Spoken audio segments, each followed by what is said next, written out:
মা এখনো অঙ্ক বোঝে না, একটা রুটি চাইলে দুটো নিয়ে আসে।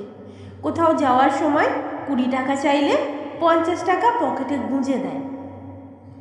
মা ইংরাজিও বোঝে না, আই হেট ইউ বললে উল্টে না বুঝে ছেলেকে ভালোবেসে বুকে টেনে নেয়।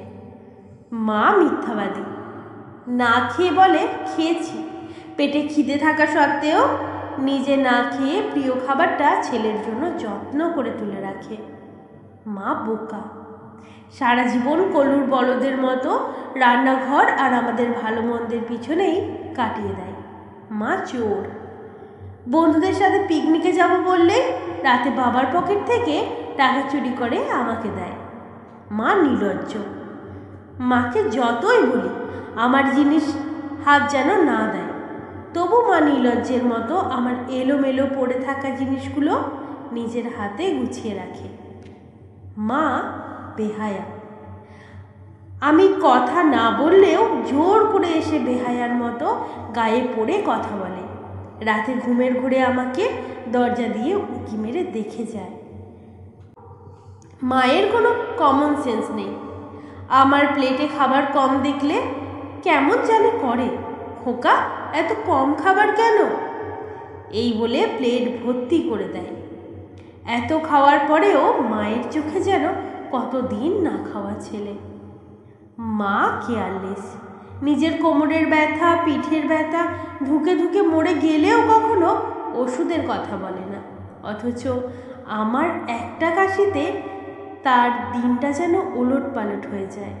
ডাক্তার হাকিম বদ্যি সব এক এক করে বসে।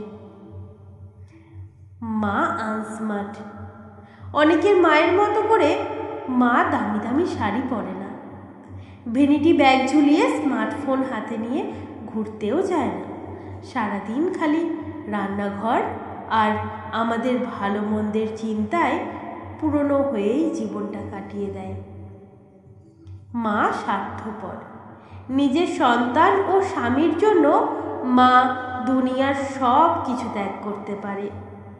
পৃথিবীর সবচেয়ে খারাপ বোধহয় মাই হয়, তাই বুঝি আমরা তাদের এত কষ্ট দিই, তবুও তাদের পরিবর্তন হয় না।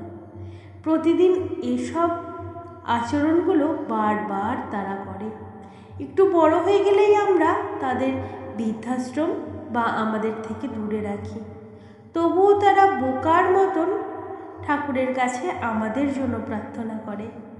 সারা জীবন আমাদের খালি ভালোবাসা দিয়েই যায়, বিনিময়ে দিনে একবার হলেও সন্তানের মুখের আদর করে মা ডাক শুনতে চায়। পৃথিবীর সকল মা ভালো থাকে।